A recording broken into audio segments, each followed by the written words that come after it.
Hello, friends. Welcome to Geometry Lesson 16. Today's lesson is going to kind of feel like algebra and is a repeat of what you've learned in algebra.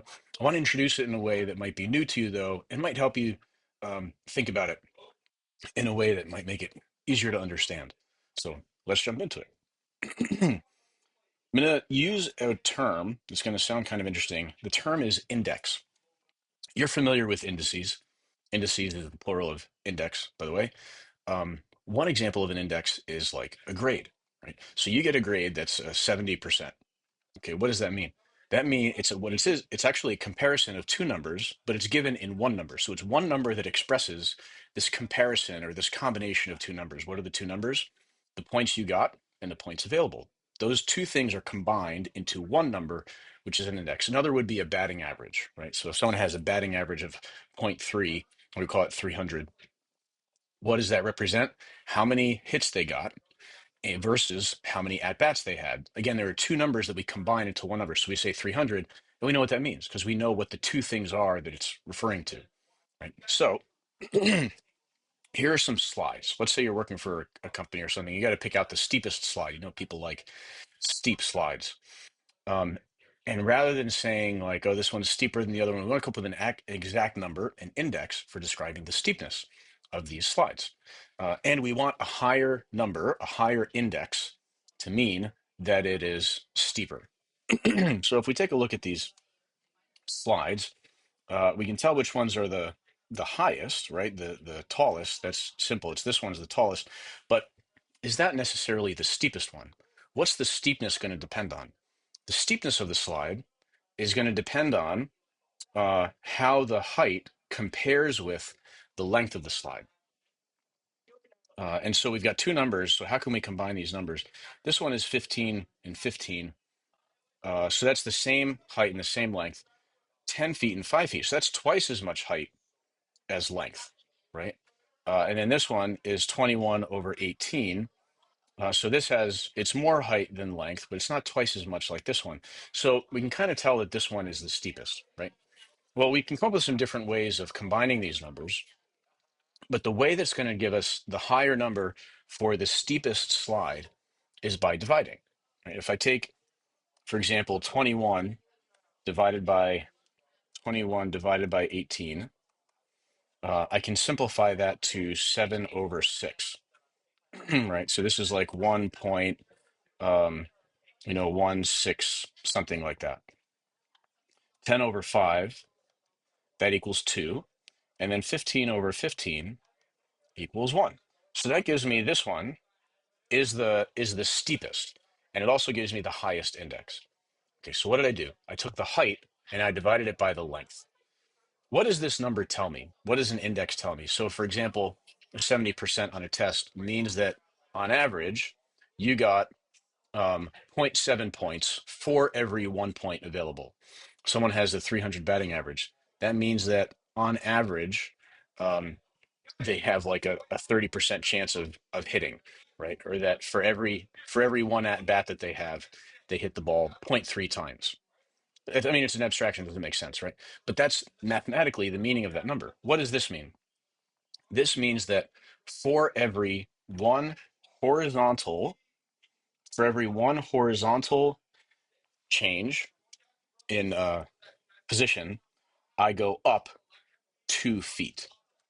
Right? Every 1 foot I go over, I go up 2 feet, right? Or I go up 2 feet for every one horizontal unit. Okay. Now, that's what we call the steepness index. The technical name for this is slope. Right? And that's what you've learned before. And you've learned slope again. So this is right for every it's how far vertically you go for every one horizontal unit of change. In other words, it is rise over run. Okay. And so we put this onto a graph now. And how would we find the the slope of this line? Well, vertically, simple, right? What we could do is we could take the vertical coordinates, which are 3 and 0. So 3 minus 0 is going to give me the rise.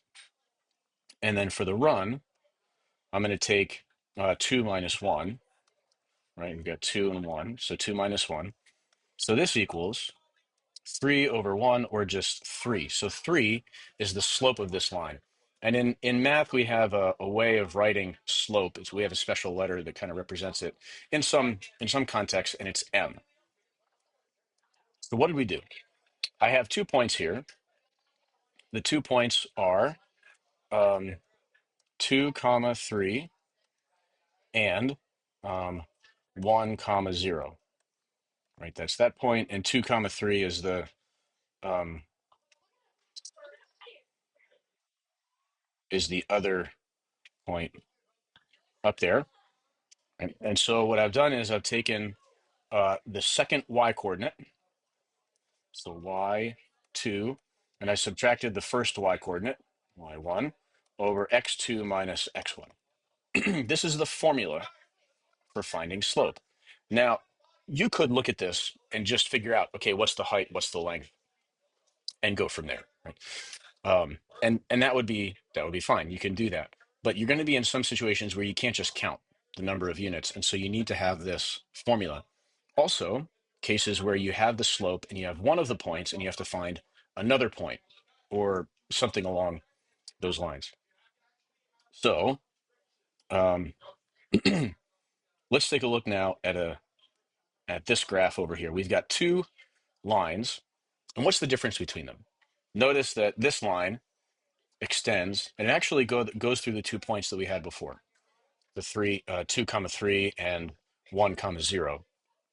So it is that same line, but now it's extended. It's not just a segment, it's a full line. Okay, so how can we identify this line? Notice now this one is parallel because it looks like it has the same slope, which is actually a separate idea we'll introduce later. So how can we differentiate these two lines? Well, one's kind of moved over. So how could we identify that? Well, the way we do this is we think about where it crosses the y-axis, right? If this is an xy graph, I should label my axes here. Pardon me, y and x. Good, now I've got my x and y axes labeled. So they both have the same slope. And how would we find the slope in this case? Well, you just designate 2 points. All right, you pick 2 points, and then you would use the formula. And for both of these, you would end up with that m equals positive 3, and here m equals positive 3. Also, if a line is going down from left to right, something like, if it was going like this, that would be a negative slope, right? Because then for every one you're going over to the right, you're going down a certain amount. You could think of it that way. And so when x equals 0, so here are these other points here now, right? So when x equals 0, so I have 0 comma negative 3, and then here I have 0 comma 3. So one of the differences is where it crosses the y-axis. So we'll think of it this way. If I start at where the y-axis is, I can get to any other point by taking my slope. And if I take the slope and I multiply it by how far over I'm going to go, that's going to tell me how far down or up I should go. So for example, if I'm starting at this point, and then I want to, okay, well, where should I be if I go over 1? Then where am I going to be vertically? And then, so what I do is I take, 1, I multiply it by the slope of 3. So it's, I'm going over 1 and up 3. So that would give me this new point right here. What about if I go over 2, right? 1, 2, then that means I would go up 6, right? 2 times 3 is 6. So, yeah, I'm starting at negative 3. I go up 6 and I end up at 3. So what am I doing? I'm starting with my y. I'm taking m and I'm multiplying it by the x coordinate, right? Because if I'm moving from y, the y-axis, that's x equals 0. So whatever the x coordinate is, I'm just multiplying that by m. And then what I'm doing is I'm adding that, right? So like, for example, here with this one, I'm going up 6, but the 6 is being added to negative 3, right? So 6 plus negative 3. So this here is my y, what they call the y-intercept. It's where I'm hitting the y-axis. And that is labeled as b. right? So B is what's known as the y-intercept.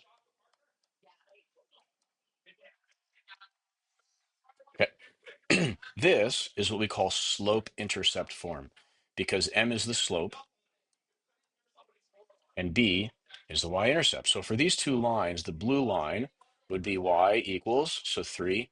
X remains as a variable because we can put any number in for X, any coordinate for X, plus, and then in this case, the y-intercept is down here. It's -3. So I'm going to write this as 3x plus -3. You could write that as 3x minus 3. Works the same way. It's okay. The green line has the same slope. So it's y equals 3x plus, but in this case, the y-intercept up here is 3. So y equals 3x plus 3. And those are two examples of finding the equation of a line.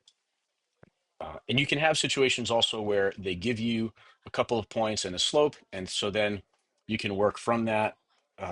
You plug in the 2 points, you plug in the slope, and then from that you can solve for what the y coordinate is. Or if you're given the y coordinate and 2 points, you can find the slope. It's just a matter of using this formula and putting things in. The other thing I'd recommend for all of these is graphing. Get out some graph paper, graph it so that you can see it. So you're not relying completely on the formula. Again, we're working for understanding together with the formulas.